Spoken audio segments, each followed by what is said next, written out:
¿Qué tal? Sean bienvenidos a una edición más de la tertulia de actualidad de Televaldepeñas. Hoy toca hablar de educación. En esta semana llegarán a su finalización el curso académico 2019-2020 en las aulas de educación infantil y primaria. La semana siguiente, la semana próxima, serán el final de clases en la enseñanza secundaria. Pero de lo que venimos a hablar es del nuevo curso, el curso que se iniciará el próximo 9 de septiembre, miércoles, en nuestra comunidad autónoma, en la enseñanza infantil y primaria. Un inicio de curso que se prevé pues tan intempestivo como está siendo el final, con muchas medidas que articular, con muchas novedades y con un debate sectorial abierto en el ámbito de la educación en Castilla-La Mancha. Medidas establecidas desde el Ministerio de Educación y que son, entre otras, lanzadas al resto de comunidades y asumidas por 17 sí y 2 no, que son Madrid y el País Vasco, como ustedes conocen. El límite del alumnado por grupo, entre 15 y 20 alumnos, mejor 15 que 20. El respeto absoluto y riguroso a la distancia de seguridad. El uso obligatorio de mascarillas para alumnos a partir de quinto curso, salvo en actividades en que sea incompatible el uso de la mascarilla con la actividad docente. La fijación o la determinación de grupos de detención de contagios en las aulas, en los centros, la priorización o la prioridad de las actividades, de programar actividades al aire libre y el establecer centro por centro un plan de contingencia. Nos acompañan en la tertulia de actualidad esta semana Lázaro Ortega Aranda. Él es el director del Colegio Público Maestro Juan Arcaide de Valdepeñas, además de ser profesor tutor del grado de Pedagogía de la UNED. Lázaro, buenas tardes. Muy buenas. Y muchas gracias por acompañarnos. Gracias por invitarme. El fin de curso más extraño que has vivido en tu vida profesional, seguramente. Sin lugar a dudas, el más extraño, y esperemos que sea el último tan extraño. Volver a recuperar la normalidad, no me gusta hablar de la nueva normalidad, sino recuperar lo que tanto nos gusta a los docentes, que es el afecto, el cariño y la cercanía con nuestros alumnos, nuestras alumnas y la familia. Eso es lo que más echamos de menos y lo que más marca esta excepcionalidad. César Caminero Rodríguez es el director del Colegio Concertado Virgen de la Cabeza de Valdepeñas, donde es profesor de matemáticas en la ESO, en la enseñanza secundaria obligatoria. César, buenas tardes, ¿qué tal? Hola, buenas tardes. Encantado de volver a verte. Igualmente. ¿Y qué tal en la Virgen de la Cabeza? Bueno, pues ya estamos marcándonos lo que vamos a hacer para el próximo curso escolar. Es cierto que todavía no hemos terminado pero ya tenemos que ir viendo lo que vamos a plantear a las familias, al alumnado y al profesorado, con vistas a dar una buena enseñanza para el próximo curso escolar. Los claustros de los profesores están siendo receptivos a las medidas prescritas desde la autoridad sanitaria y desde el Gobierno de España en general. A pregunta abiertamente y sin lugar a dudas, puedo hablar de primera mano de mi centro, evidentemente, pero también de otros compañeros con los que tenemos contacto continuo en reuniones de coordinación virtual y telemática, pero el grado de compromiso del profesorado en esta situación yo creo que es muy amplio, en la misma medida que puede hacer cualquier otro colectivo. La Sociedad Española Castellano-Manchega de Valdepeñas se ha comprometido en resolver esto poniendo cada uno su pequeño grano de arena. Los docentes no podemos ser menos y evidentemente tenemos incertidumbres, tenemos miedos, por qué no negarlo, pero creo que el compromiso es un hecho real, ¿no? César, hablaba personalmente yo ayer en una conversación distendida con un compañero vuestra que ponía en cuarentena, nunca mejor dicho, la medida de la distancia de seguridad. Decía que esto no era posible a menos que atase al chico a la silla. Bromas aparte, ¿cómo contempláis este tipo de medidas? Bueno, yo voy a comentar mi caso. Resulta que claro, tenemos que guardar entre pupitre y pupitre 1,5 metros de distancia. Nosotros ahora mismo tenemos 13 unidades, 3 de infantil, 6 de primaria y 4 de secundaria, lo que significa que tenemos 13 unidades. Yo estuve el otro día recontando cuántas unidades tienen menos de 20 alumnos y a partir de ahí dije, bueno, pues necesito 22 espacios. Entonces he buscado pues 22 espacios, dejando por completo el gimnasio y la sala de profesores, y lo demás pues tengo que habilitarlo para que sean el día de mañana aulas. Entonces tenemos 3 patios, esos 3 patios también estarán libres y así es como en principio en cuanto a espacios nos vamos a manejar. Suficiente, no sé si será la misma circunstancia en el colegio público. Evidentemente cada centro tiene una casuística, pero el tema de la distancia física, que no social, porque el concepto tiene que ser distancia física, en niños y niñas tan pequeños, el caso de infantil, primaria, sobre todo en la edad de pequeña, va a ser muy difícil resolver. Pero eso no se va a resolver ni con 15, ni con 20, ni con 2 niños. El riesgo de contacto, la cercanía física, es una tendencia propia del ser humano. ¿Cómo resolver eso? Va a ser bastante complejo. Esas unidades de convivencia que están hablando en grupos pequeños, a su vez, quizá, como bien dice César, ahora mismo lo que estamos planificando es cómo organizar eso, cómo podemos abordarlo y siempre a esperar de instrucciones más precisas. Pero en esa horquilla de 15-20 alumnos de unidad de convivencia que se está dando en llamar, generar a su vez subunidades, pequeños grupitos de trabajo para ir minimizando los riesgos y los contactos de unos con otros. Va a ser muy complicado poder garantizar esa distancia física exigible. Dentro de las aulas, más del medio, pero ¿qué hacemos en los ratos de recreo? Pues tiene que ser por tramos horarios, en el sentido de que unos saldrán a las 10. Bueno, lo primero que hay que ver es el número de espacios de recreos que tienes. Y a partir de ahí, pues coger y decir, bueno, pues estos saldrán a las 10, estos saldrán a las 10 y cuarto. Es decir, tendremos que marcar una serie de horarios también para lo que son los recreos. Sí, pero es que aunque salgan a poquitos, ¿cómo se hace para que no se junten? Claro. Pregunta de padre. No, claro. Bueno, pues como están hablando de que es un grupo clase, lo que no quieren que se forme un grupo clase, y a partir de ahí que no entre ningún adulto ni ningún niño dentro de ese grupo clase. Entonces, pues habrá que hacerlo así también en los recreos, es decir, ese profesor con ese grupo clase. De las medidas que inicialmente, la semana pasada, lanzó y comunicó el Gobierno a las comunidades autónomas y a los españoles en general, ¿cómo se prevé que desde la Consejería de Educación de Castilla-La Mancha se puedan reforzar, se puedan mejorar, se puedan ampliar?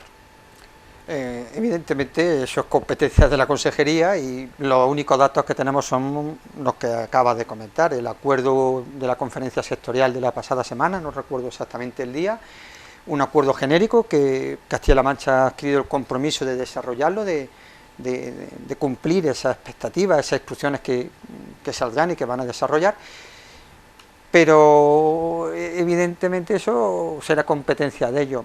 La voluntad de la Consejería es cumplir como mínimo esas condiciones higiénico-sanitarias. Para mí sí es muy relevante que cuando salgan las instrucciones nos permitan ejercer la autonomía pedagógica de los centros, ese plan de contingencia que puede sonar como un marco burocrático, yo creo que ahí estará la clave. Mi centro, el suyo, cualquier otro centro de Valdepeñas, somos muy diferentes. Cómo organizar los recreos, cómo organizar la distancia física, y aparece un reto más. Aunque tengamos más espacios, tenemos suficientes docentes. En mi centro ya hemos hecho estimaciones, pero algún docente más hará falta. Lo de doblar plantilla, evidentemente no es una cuestión económica, sino que no es necesaria, sino con la plantilla que tenemos, pero algún refuerzo más para poder tener algún grupo más que hiciera falta, pues sería necesario. Por lo tanto, la Consejería de Educación ha adquirido un compromiso público de que vayan en la misma línea, y así esperemos que lo haga, y evidentemente los centros que nos permiten esa autonomía para todavía contextualizar más a nuestra realidad. Yo pienso que la palabra clave es autonomía de los centros. Cada centro es un mundo, entonces tenemos que estudiar muchas cosas, recursos humanos, recursos de espacio, y luego a continuación, pues no todos se imparten las mismas enseñanzas. Nosotros, por ejemplo, impartimos secundaria, lo que otros centros a lo mejor tienen doble línea o son de una línea, por eso es la autonomía. Y a partir de ahí pues veremos cómo podemos llevar a cabo pues una enseñanza lo más normalizado posible. En Valdepeñas, si mal no estoy informado, estáis entre 7 y 8 colegios públicos, centros públicos, y 4 centros concertados. No, son 6 públicos y 4 concertados. Lo que pasa es que en total son 14 unidades. La cuestión es una demanda sindical la de que la Consejería de Educación refuerce las plantillas y contrate a más personal docente. En los centros privados con conciertos con la Administración, ¿cómo lo resolvéis? Bueno, pues en principio será es cuestión de darle a la cabeza y ver el profesorado de apoyo con el que contamos, y eso será el recurso humano que tenemos. Bien, me adelantabas en el guión los planes de contingencia que deja la consejería al albedrío de los centros.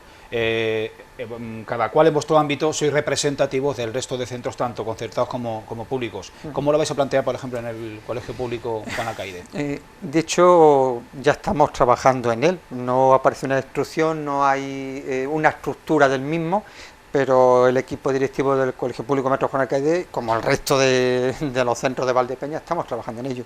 Ya hemos tenido que hacer un primer análisis para la fase 2 y la fase 3, ya hemos empezado en esta fase de desescalada, lo que es el proceso de reincorporación, en primer lugar las tareas de desinfección, de limpieza, las tareas administrativas, la evaluación, atender a determinadas familias concretas, a devolver material, y eso ya permitió hacer un primer análisis de la realidad, de las necesidades concretas para hacer las actividades de cierre de curso. Y evidentemente ahora nos toca anticipar futuribles, pero anticipar un futurible corremos cierto riesgo. A nadie escapa que esta situación es tan extremadamente compleja y con tal grado de incertidumbre que la resolución administrativa y las instrucciones se suceden una detrás de otra. No lo digo a modo de crítica, sino a modo de cómo ocurre la situación. Es que la pandemia puede volver, puede no. Entonces, planes A, B, C, D, E y F, yo creo que todos los centros, César lo habrá hecho igual. ¿Qué es lo que tenemos que hacer? En primer lugar, número de alumnos que vamos a tener concretos cuando la matrícula sea efectiva, por niveles, número de espacios, flexibilidad para incluso poder manejar, aumentar algún número de horas u otras. Necesitamos más horas de educación física, menos de educación física, más de inglés, menos de inglés, ¿con qué recurso tengo? Y a partir de ahí plantear fórmulas imaginativas. Nosotros nos planteamos multitud de situaciones.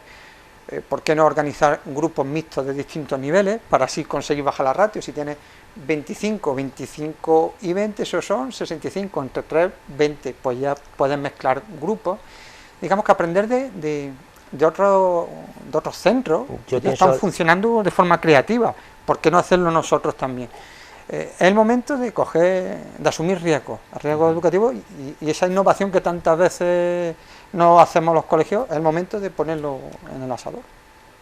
No digo que a lo mejor tenemos que volver otra vez a los ciclos. Efectivamente. En el sentido de que si queremos dar cabida a ese alumnado y a ese profesorado, pues la única forma es muchas veces de coger y decir, bueno, pues a lo mejor tengo que juntar esta clase con esta, y a partir de ahí pues hacerla en dos, en el sentido de que volvemos otra vez a los ciclos, como sabéis, de ciclo de infantil o primer ciclo, segundo ciclo y tercer ciclo en primaria, porque de alguna manera a lo mejor nos falta personal para poder atender tanto desdoblamiento. En todo caso, esos planes van a ser un presupuesto y como tal quedarán abiertos y flexibles a lo que pueda venir. Evidentemente, el plan, en el acuerdo que antes mencionábamos, lleva pareja una memoria económica, no recuerdo un montante económico bastante elevado, que esperemos que sea una realidad y una transferencia a los centros para que podamos ejercer esa autonomía pedagógica, organizativa y de gestión económica también, pero esa transferencia se tiene que plasmar no solamente en personal, decimos, harían falta 2, 3, 5 maestros por centro más, pero no solamente bajar ratios y sumar profesores no es sinónimo de calidad. Yo creo que también tenemos que cambiar el enfoque metodológico y la organización de los centros. Eso nos toca a los equipos directivos y a los claustros en general asumirlo. Más no es sinónimo de mejor. Hay que hacerlo más y de otra forma. Yo creo que eso el reto tiene que ir por ahí. Se plantea una situación compleja. La consejera de Educación, prácticamente al día siguiente de pronunciarse la ministra de Educación, Isabel Celaá, manifestaba el respaldo del Gobierno de Castilla-La Mancha a las medidas generales, al marco establecido por el Ministerio, porque apostaba por la presencialidad y por el distanciamiento social entre alumnos y entre profesores entre sí.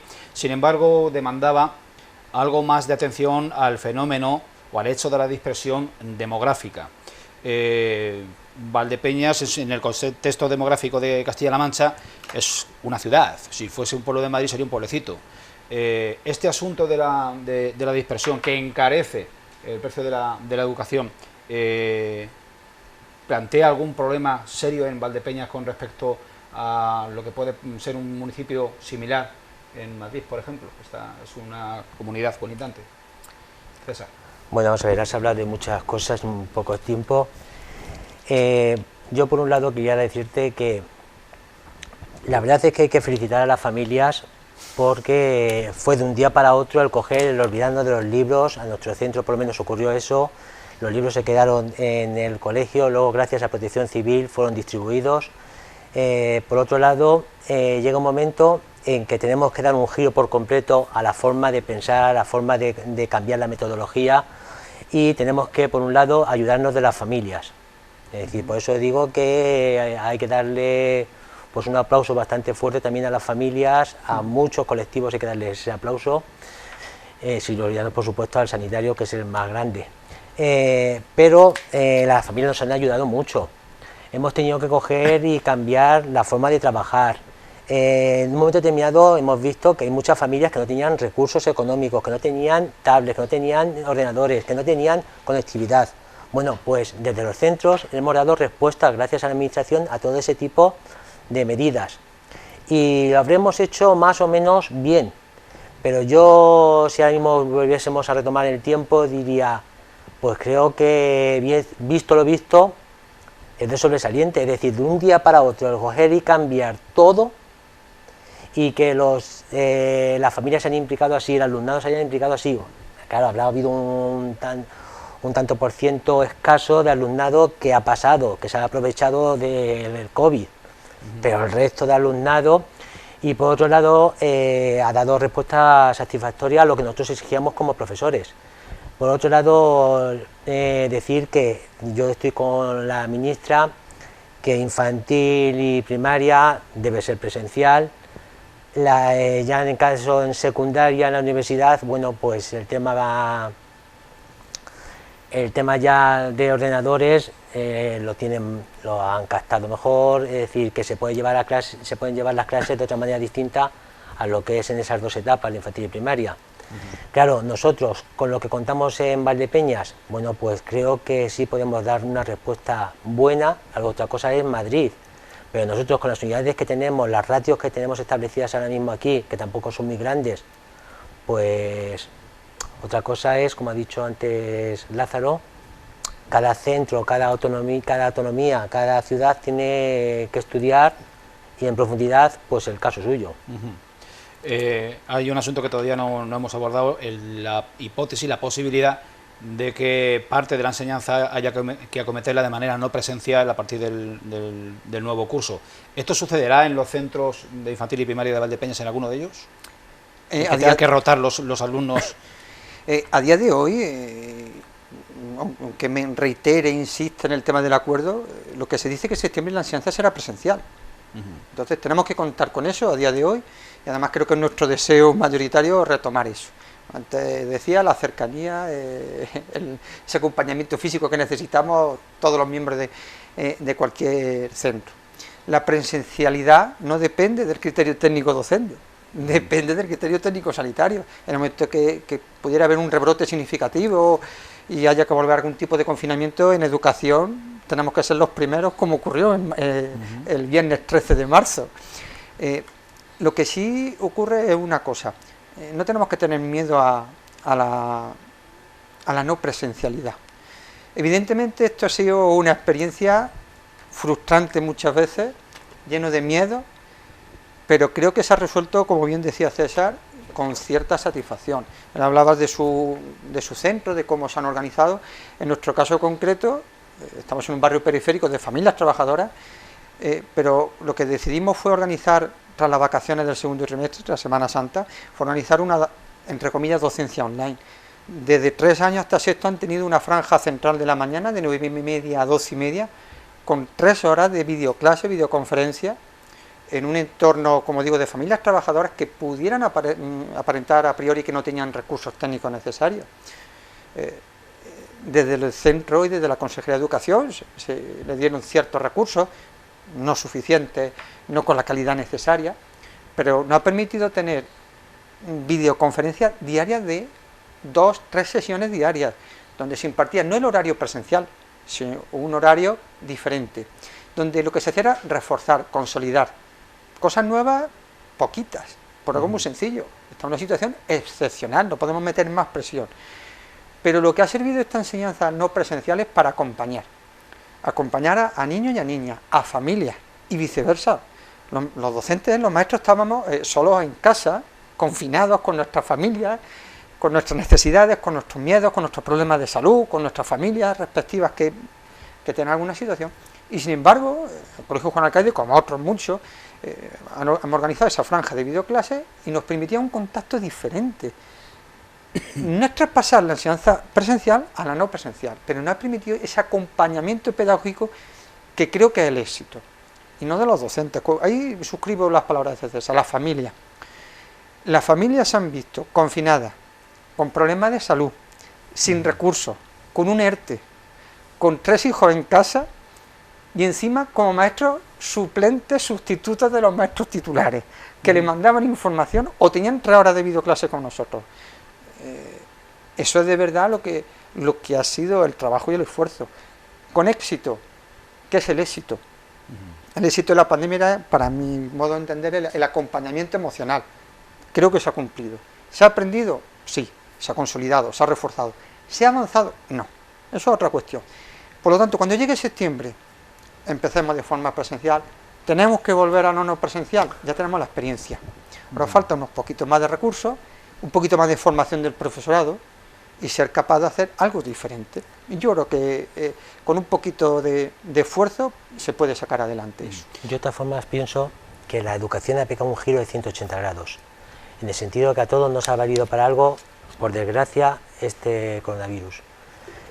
Nosotros pues hemos tenido que formarnos, nos estamos formando, tenemos que formar el día de mañana a las familias, al alumnado, porque ya visto lo visto no sabemos lo que nos pueda acontecer el día de mañana. Entonces, la competencia digital va a ser básica. Y claro, ojalá, como ha dicho Lázaro, sea presencial, pero a lo mejor tenemos que coger y esa competencia digital, pues llevarla a cabo en el aula y luego a continuación, pues si por desgracia tenemos que utilizarla afuera, pues la utilizaremos lo mejor posible. Es que ha habido mucho profesorado que se ha encontrado porque esa competencia no la tenía muy desarrollada. No me estoy refiriendo a mi centro ni al de Lázaro, sino en general.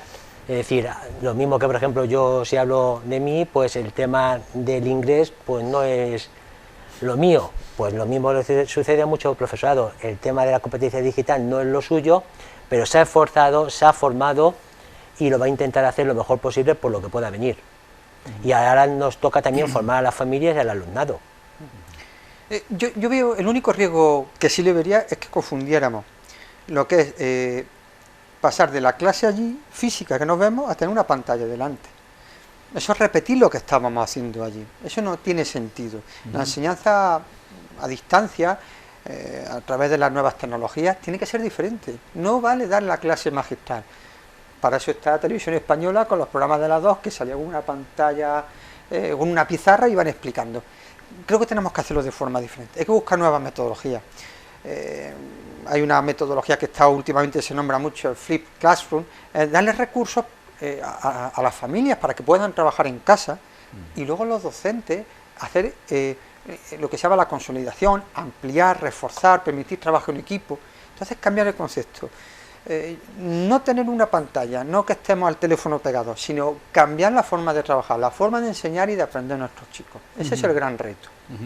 La situación es de todas indeseada e indeseable, claro. La situación en la que nos hemos enfrentado, pero quizá que haya revolucionado para bien o haya convulsionado un poco las conciencias colectivas en un ámbito tan sensible como es la educación. No se trata, como comentabas, únicamente de cambiar el aula, la presencia física, por la presencia que llamamos virtual, sino cambiar la manera de enseñar. No sé qué pensáis. Totalmente de acuerdo. Sí, totalmente de acuerdo. Los padres lo que tienen nunca que coger y por un lado estar con ese temor de aquellos conceptos que nos hayan dado en este curso. Es decir, vamos a ver, se ha trabajado el primer y el segundo trimestre y luego a continuación los mínimos del tercero. Luego a continuación tenemos que emitir un informe individualizado de cada alumno con lo que tiene que coger y en principio pues tratar ese profesorado que lo va a coger nuevo. Entonces, yo muchas veces hablaba con una persona y decía, desde que uno comienza la etapa escolar hasta que finaliza, ¿cuántas veces vemos el tema de las plantas? Y a lo mejor hay profesores que ven como las plantas como algo básico. Bueno, las plantas tienen su importancia, pero que resulta que a lo mejor si las plantas se ven cada 2 años tampoco pasa nada. Y a lo mejor lo que se ha perdido en este tercer trimestre ha sido el tema de las plantas. Bueno, pues a lo mejor se ha tocado lo mínimo de las plantas y si ese profesorado considera que es imprescindible, pues se volverá a tocar a lo mejor el mes y medio hasta el mes de octubre, hasta el Día del Pilar, por ejemplo, cada uno según su centro. Pero que en principio yo lo que también veo básico ha sido que nos hayamos preocupado mucho por las familias, por cómo estaban en ese momento pasando este trauma, qué es lo que sucedía el día a día en cada una de las casas, cómo podían afrontar esa enseñanza. Es decir, que cada familia ha tenido de verdad un problemón muy gordo. Y vamos a dar respuesta lo mejor posible desde cada uno de los centros en este inicio de curso, con todos aquellos contenidos que se han perdido, que lo haremos digital, no lo haremos digital, ya lo veremos, pero que no se preocupe porque la enseñanza sigue igual, lo único que pasa es que sí nos ha revolucionado el tema de la competencia digital. Yo le he insistido mucho a la familia, al hilo de lo que dice César, la preocupación de muchas familias, mi hijo, mi hija se ha quedado descolgado. Y yo se lo planteaba al revés. Siempre nos preocupa de que estoy enfermo 15 días, un mes y mi hijo se ha quedado descolgado. Y siempre era, lo que estamos haciendo es comparar, no podemos comparar.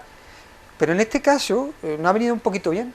Porque lo que no ha ocurrido ha sido a todos. Los que hemos estado 15 días enfermos, hemos sido todos. Pero no 15 días, sino 3 meses.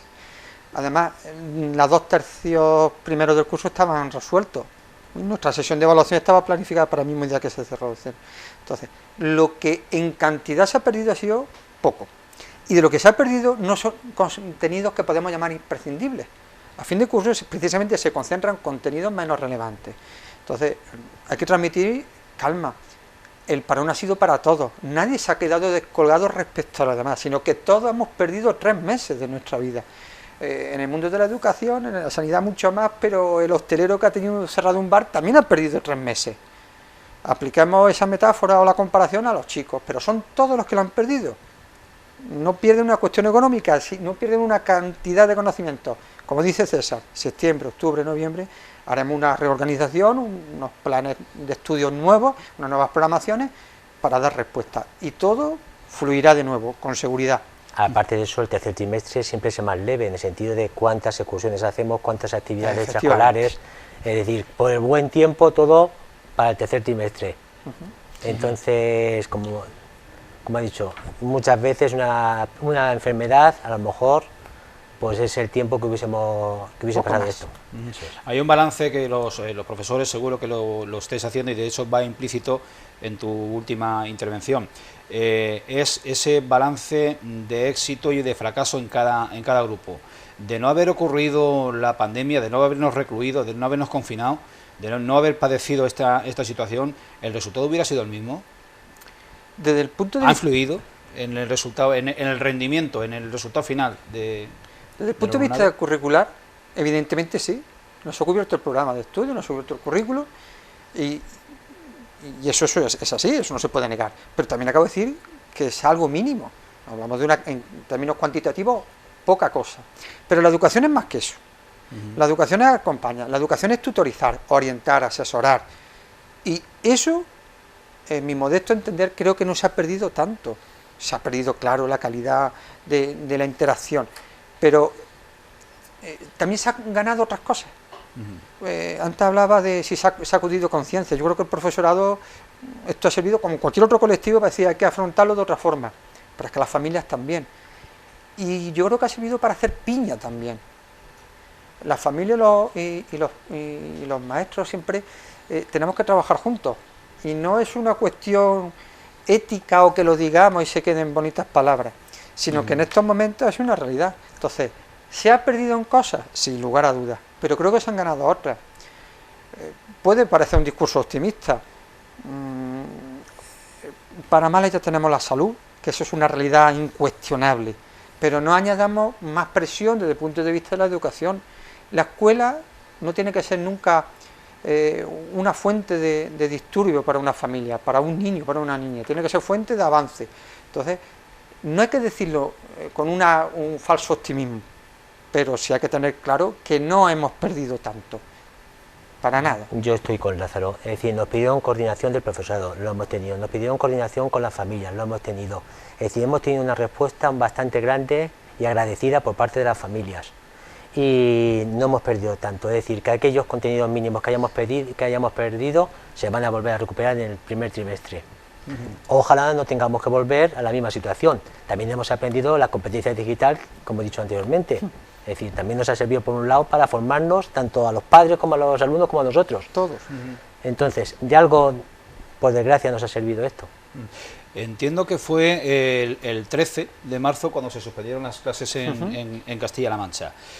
Pasarían días y llegaría un momento en que os reencontraréis vía internet con vuestro alumnado, inclusive con vuestros compañeros. ¿Cómo lo explicasteis? ¿Qué pedagogía utilizasteis para trasladar la situación a los chicos, a los chavales? Aparte de lo que ya hubieran hecho en casa los padres. Pero el lenguaje, el discurso del docente seguro que fue distinto. Sin lugar a dudas. Yo en las primeras 2 semanas, aproximadamente, que es lo que quedaba hasta Semana Santa, esas 2 primeras semanas fue un shock para todos, los docentes también, y el contacto fue pues mandar un plan de trabajo, mandar a través de la plataforma para actividades, alguna llamada telefónica, pero claro, esos 15 días iniciales vimos que se iban a alargar indefinidamente. Y recuerdo cuando hicimos la primera videoconferencia a través de una plataforma online, los profes, y si me permiten mis compañeros y compañeras, puedo decir que la sensibilidad, la lágrima estuvo ahí, y éramos los mayores, los profesionales los que nos veían. Y en ese momento pues ya surgió la necesidad de organizar esa videoconferencia de cómo acompañar a la familia. Y fue lo primero que hicimos. En la primera instrucción, en la primera resolución de instrucciones que la consejería nos trasladaba, a mí me pareció muy interesante que hubiera un artículo específico que hablaba del acompañamiento emocional. Eso que siempre habíamos hecho de forma como a la buena de Dios, lo marcaba por primera vez una norma. Pero es que ya habíamos empezado a hacerlo.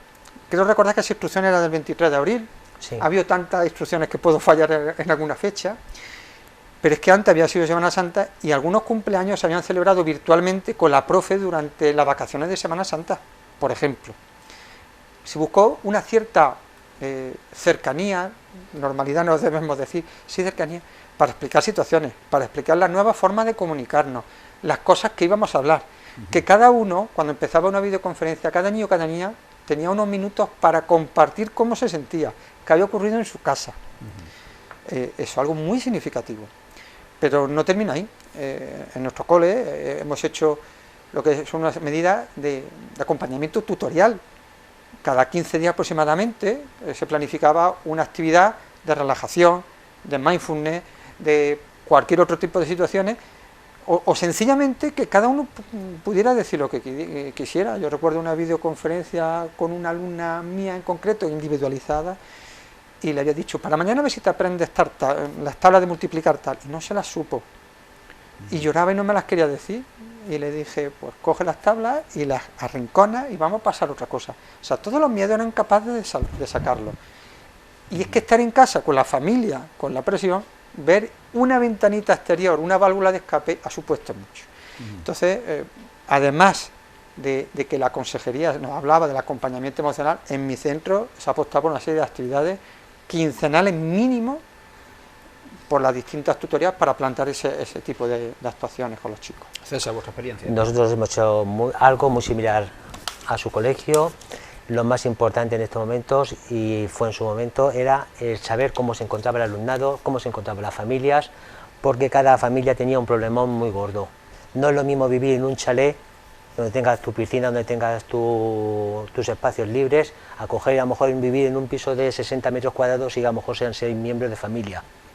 O que hayan pasado algún caso desagradable de que se haya desarrollado la enfermedad y lo hayan pasado todos.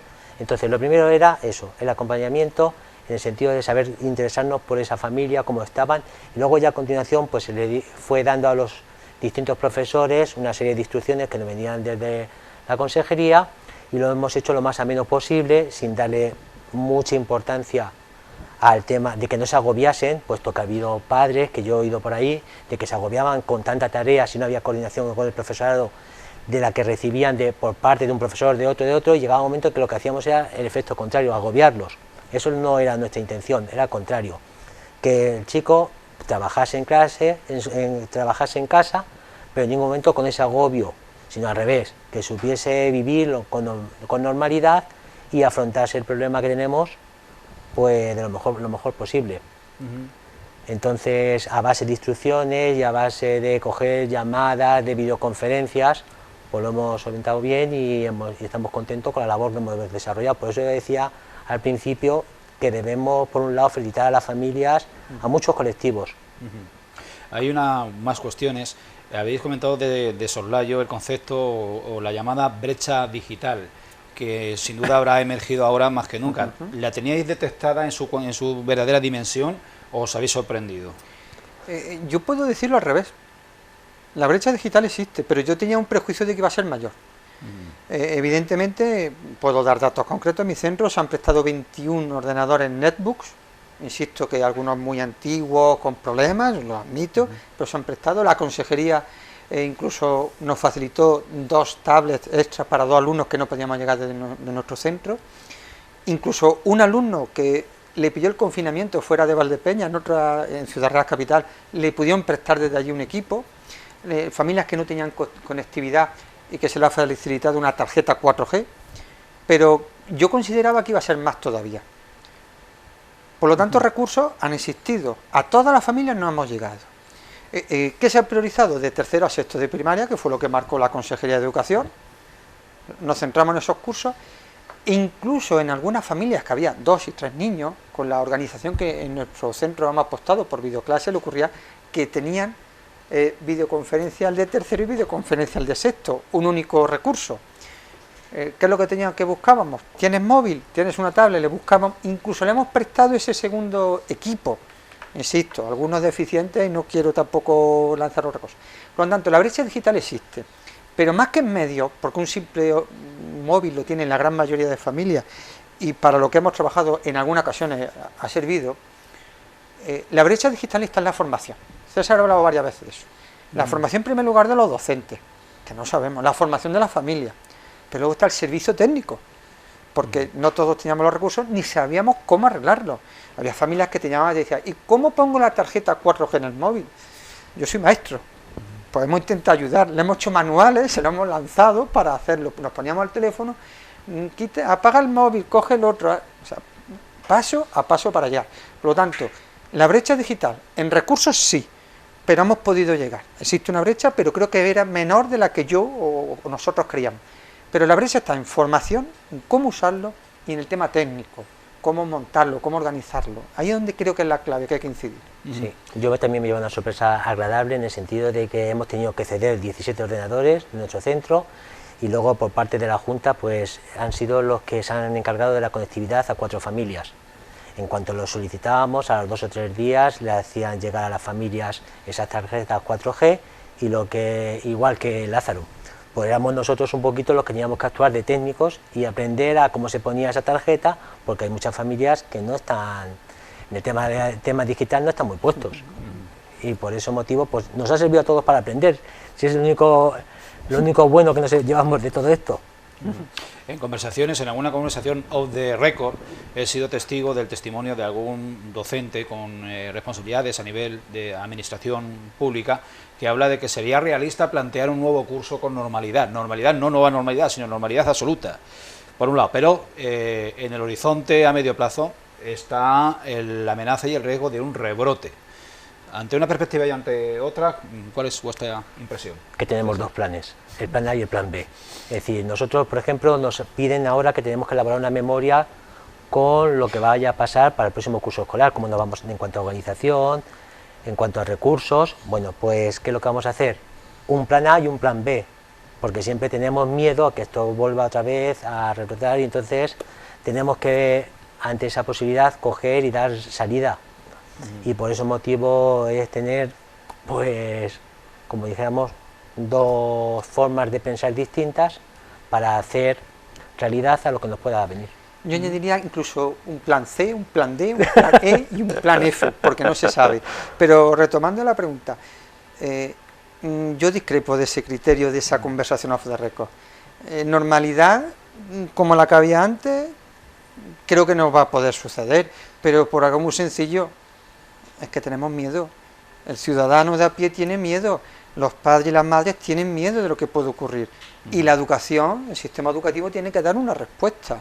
Es un servicio público, los centros concertados, los centros públicos, tenemos que ofertar eso con unas condiciones sanitarias que nos las tienen que dar los técnicos, pero nosotros tenemos que organizar eso en el nuevo escenario. Y tendremos que ser cuidadosos, incluso admitiendo esa normalidad absoluta. Yo mismo, en mi centro, que dijeran, todo como antes, habría gel hidroalcohólico, habría papel, habría separación de recreo de infantil y primaria, habría una serie de medidas que ya van a ocurrir, porque todos tenemos esa posibilidad. ¿Sí? Por lo tanto, yo sí discrepo de esa misma normalidad. Hace 15 días, en esta misma mesa, la tertulia fue entre sanitarios, y les planteaban lo mismo que voy a plantear, lo que os voy a plantear aquí ahora mismo, y es, si nos vuelven a decir en otoño, quédate en casa, ¿cómo administramos esa situación de gran frustración? Pues yo creo que ahora sería más fácil. Ya tenemos la experiencia. Pero como ya sabemos lo que hay, quizás sería más duro, más fácil pero más duro, en fin. Duro evidentemente, es decir, si vuelve a ocurrir, creo que la responsabilidad sería de la sociedad, sería de los ciudadanos y ciudadanas que lo hemos hecho mal, también del gobierno que habría hecho algo mal, si volvemos a un confinamiento, pero el rebrote es de que somos nosotros los que lo podemos hacer mal. Si cumplimos las instrucciones que se nos dan, guardamos la distancia, llevamos mascarilla y todas esas circunstancias, no tiene que volver. Y si ocurre, pues habrá que asumirlo, lo que no podamos hacer nada. Y si hay que confinarse de nuevo, se confina uno de nuevo. Y si el sistema educativo tiene que aprovechar la experiencia previa que tenemos reciente, vale. Antes no teníamos experiencia. La última pandemia que creo recordar es la de la gripe española de principios del siglo XX. No existía el sistema educativo en España, no había colegio. Entonces, la primera vez. Ahora, si vuelve, evidentemente, ojalá no vuelva, no que nadie deseamos eso, pero si vuelve, al menos sabremos que el shock será más duro, pero sabremos cómo afrontarla.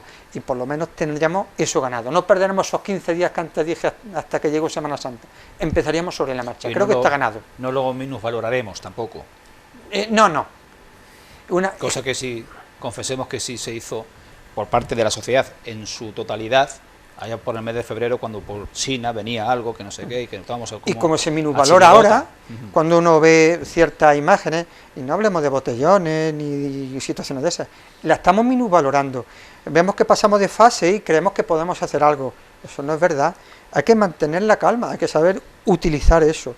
Pero, insisto, minusvaloramos, pero también los ciudadanos. Y será culpa nuestra también, totalmente. La sociedad en global. Yo diría que sería lamentable, que no hemos aprendido para nada de lo que nos ha pasado, que este tiempo que hemos pasado en casa, de confinamiento, no nos ha servido para nada. Entonces, lo único que pasa es que nosotros, como profesionales de la educación, nos habremos formado más y vamos a saber dar una mayor respuesta al alumnado y a las familias. Pero por otro lado, sería muy lamentable que esto haya sucedido y no hayamos aprendido nada. No podemos olvidar los más de 27.000 muertos, eso es una realidad. Eso no podemos obviarlo. Os pregunto, ¿os ha visitado a vuestras respectivas comunidades educativas el maldito coronavirus? Sí. O sea, como no soy mucha gente. Sí, ha habido afectados. No puedo, no que no pueda decirlo, sino que no conozco con exactitud los datos, pero sí sé nombre y apellido de familias afectadas, porque ellos no lo han manifestado, entonces sí sabemos que ha habido. ¿En mayor o menor medida la afectación? No demasiado, pero ha habido casos. Ha habido casos en familias que sí han tenido ese grave problema de salud. ¿En la Virgen de la Cabeza? Yo, gracias a Dios, desconozco que haya alguna familia que haya tenido. También puede ser que lo hayan ocultado o no le hayan querido decirlo, pero no lo conozco. Los chicos es difícil que lo hayan, inclusive si ha habido contagios, es muy difícil que desarrollen síntomas, pero entre compañeros... Tampoco. Entre docentes no, afortunadamente no. Yo tampoco. Bien, conclusiones. Nos podíamos haber ahorrado la experiencia completamente, pero de cara al futuro esto es un caldo de cultivo de nuevas oportunidades para progresar, para crecer, que es un término que también se usa mucho actualmente. ¿Qué me podéis decir? Yo, cuando empezó esto, era de los que creía que íbamos a salir reforzados y mejor. Sigo siendo optimista, pero con cierta prudencia. Ojalá podamos salir reforzados y en positivo. Creo que en líneas generales sí, pero nos queda mucho. A mí me gustaría que hubiera más compromiso social, más compromiso de todo y cada uno, que lo ha habido, pero tiene que haber mucho más, y poder hacer las cosas de forma diferente y mucho mejor. Yo al principio creía que nos iba a servir para estar más unidos, luego conforme va esto evolucionando veo que no, al revés, más confrontación entre nosotros mismos por el tema político, que es una de las cosas que teníamos que obviar, y decir, hemos tenido un problema muy gordo y tenemos que sacar a España y a este país adelante, y la única forma es de coger y estar todos los españoles unidos ante un problema que es el COVID. Es la visión más edificante la que nos están ofreciendo actualmente nuestras autoridades en los foros democráticos, en el Parlamento. Cabría exigir un comportamiento un poco más, como decía, edificante, más en positivo y más proactivo y menos tendente a ese enfrentamiento que es la secuencia de cada telediario, de cada informativo. Yo a ellos lo que le pediría es la palabra educación, y a partir de ahí todo lo demás. Yo pienso que los políticos son el reflejo de lo que somos los ciudadanos.